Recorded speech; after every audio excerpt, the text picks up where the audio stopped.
امام فرماتے ہیں تمہیں کیا معلوم کتنے لوگ ایسے ہیں جب بستر پہ ان کو موت آ رہی، تم سمجھ رہے یہ کافر مر رہا ہے، یہ مشرک مر رہا ہے، یہ منافق مر رہا ہے، یہ بے دین مر رہا. ہو سکتا ہے وقت آخر اس نے کلمہ پڑھ لیا ہو، یہ تمہارا مسئلہ نہیں، لیکن کتنے لوگ ایسے ہیں جو تم سمجھ رہے بڑا مومن متقی پرہیزگار دنیا سے جا رہا، تمہیں کیا پتا کہ آخری وقت میں کس طرح سے شیطان نے اس کو بہکایا. حدیث یہ ہے کہ بعض مرنے والے ایسے ہوتے ہیں کہ ملک الموت آ گیا، اس نے دیکھا وہ مانیٹرنگ جو اسکرین تھی اس پہ سے نام مٹ گیا، وہ آ گیا اس کے پاس.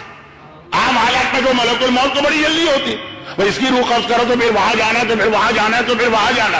کچھ ایسے لوگ ہیں کہ ملک الموت سے کہہ دیا جاتا ہے جلدی نہیں کرو ٹھہر جاؤ. روح نکلنا کسے کہتے ہیں؟ سلمان فارسی جیسا 350 سال کا بوڑھا صاحب معرفت، رسول و امام کا ایسا عاشق کہ خود پیغمبر کہتے منا اہل البیت، اہل بیت میں شامل ہے، کتنا بڑا رتبہ ہے، مگر موت سے وہ بھی ڈر رہے ہیں. یہ ہم ہیں جو بڑے بہادر سلمان سے بھی زیادہ. امام نے فرمایا کہ اگر کسی زندہ جانور کو کھڑا کر کے اس کے زندگی میں اس کے بدن سے کھال کھینچ کے اتاری جائے، کوئی تکلیف نہیں ہے، ہی نہیں تکلیف اس تکلیف کے مقابلے میں جو ملک الموت پہنچاتا. اب یہ مختلف واقعات ہیں، ایک جملہ نہیں کہ امام اپنے صحابیوں کے ساتھ کہیں سے جا رہے، کسائی جانور کو ذبح کر کے کھال اتار رہا تھا، جانور لٹکا ہوا تھا اور امام نے اس وقت یہ کہا. دوسرا جملہ، امام کہیں سے گزر رہے ہیں، وہاں پہ جانور بھونا جا رہا ہے آگ میں، یعنی لوہے کے سراخ میں جیسے آپ ٹکے وکے دیکھتے ہیں بنتے ہوئے. امام نے کہا زندہ پرندے کو آگ پر بھونا جائے، وہ کوئی تکلیف نہیں ہے اس کے مقابلے میں جو ملک الموت آخری وقت میں پہنچا تھا. ایک بات امام فرما رہے ہیں کہ ملک الموت کچھ لوگوں کے پاس آتا ہے، اللہ کہتا ہے ان کی روحیں آہستہ آہستہ نکال. آہستہ آہستہ مطلب کیا؟ پیروں سے روح نکال کے گھٹنوں پہ روک دو، گھٹنوں سے روح نکال کے رانوں پہ روک دو، رانوں سے روح نکال کے پیٹ پہ روک دو، پیٹ سے روح نکال کے سینے پہ روک دو، سینے سے نکال کے گردن پہ روک دو. روکنے کا مطلب آپ نہیں سمجھے. عام مرنے والے کو جو تکلیف ایک بار ہوتی ہے، جتنی بار روح روک کے پھر کھینچی جا رہی ہے دوبارہ وہ تکلیف شروع ہو گئی. عام مرنے والا ایک دفعہ تکلیف سے گزر گیا. یہ پتہ نہیں کون سا اسپیشل مومن ہے، اور بات مومن کی ہو رہی ہے. آخری جملہ بتائے گا جسے ایک بار نہیں کتنی بار روح نکلنے کی تکلیف سے گزرنا پڑ رہا، اور جتنی بار روح نکلتی ہے آدمی کو پیاس بہت لگتی ہے. پیاس. ایک بار ایک دہریے نے امام سے کہا، دہریہ نہیں منافق، مولا جی آپ کیا بار بار کہتے ہیں کہ روح نکلتے کے وقت پیاس بڑی لگتی، جس کے بدن کو آگ و قینچی سے کاٹا جا رہا اس کو کیا پانی کی کوئی پرواہ ہوگی؟ امام نے قرآن کی آیتیں تلاوت کی جو وقت نہیں، سورہ واقعہ تک کی آیتیں جس میں ہے کہ جہنم والے چیخیں گے خدا بندہ بہت پیاس لگ رہی ہے، تبھی انہیں کھولتا ہوا پانی اور پیپ والا پانی پلایا جائے گا. امام نے کہا جہنم کے عذاب میں بھی پانی کی پیاس اس عذاب سے بھی بڑھ جاتی ہے. جہنم کی تکلیف بھی آدمی بھول جاتا ہے پیاس کی وجہ سے، یہ تو اس سے کم کی تکلیف. اب پیاس بڑھتی چلی جا رہی ہے اور تکلیف بھی بڑھتی جا رہی ہے. شیطان پانی لے کے آتا اور اس مرنے والے سے کہتا ہے پانی پیے گا. اتنی شدید پیاس کے جہنم میں آدمی عذاب جہنم میں پکارے پانی لاؤ. پانی التہاب ایک لفظ ہے عربی کا، آپ حضرات شارجہ میں رہ کے عربی تو سیکھ گئے ہوں گے. التہاب کہتے ہیں کہ اگر کسی پیاسے آدمی کے سامنے پانی رکھ دو اس کی پیاس خود بخود ڈبل ہو جائے گی پانی دیکھ کر، اور بڑھ جائے گی پیاس. سائیکولوجیکل پیاس.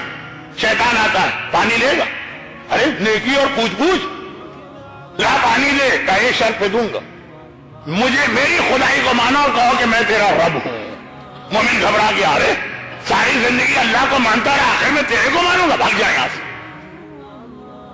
شیطان اگر ایسا بھاگنے لگے نا تو وہ شیطان ہی نہیں ہوتا، بھاگنے والے کچھ اور لوگ ہوتے ہیں. تو خلاصہ یہ ہے، مسکرا دیا شیطان، ابھی بھگا رہا ہے، ابھی ہاتھ پاؤں جوڑ کے بلائے گا. جب گھٹنے میں روح روک دی گئی اور پیاس بڑھ گئی، شیطان نے کہا پانی چاہیے، میری خدائی مان. خلاصہ یہ کہ جب روح گردن میں رکی ہے اتنا پیاسا تو ہے، وہ بھی بڑا چالاک ہر تھوڑی دیر کے بعد پانی کو گراتا بھی جا رہا.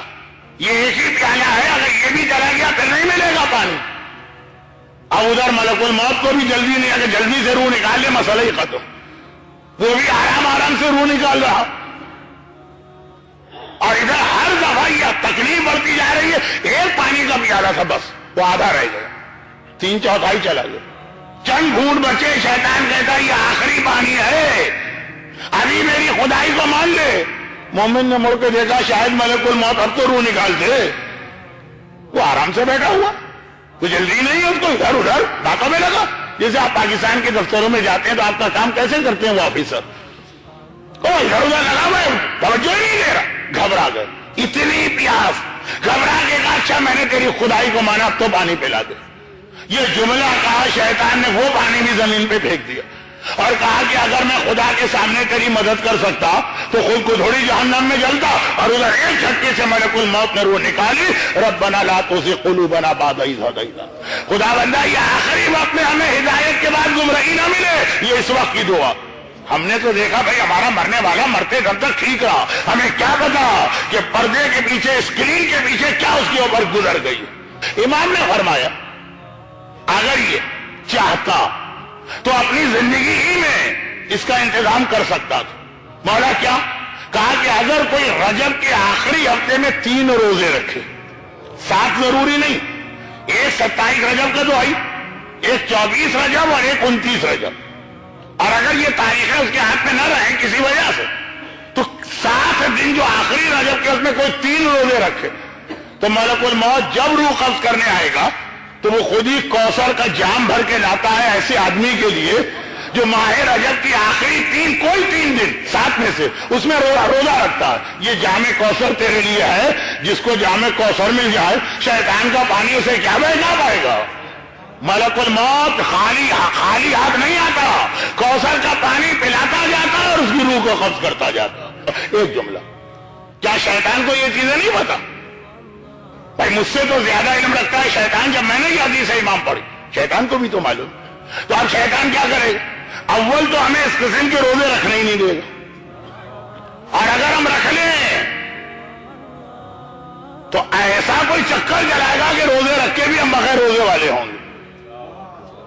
کیسے؟ جس کے اوپر واجب قضا روزے باقی ہو، سنت روزہ رکھ ہی نہیں سکتا.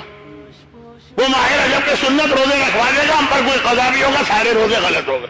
یہ فائدہ صحیح روزوں کا ہے، غلط روزوں کو کوئی تھوڑی. روزے کا ٹیکنیکل مسئلہ کتنے لوگوں کو نہیں معلوم.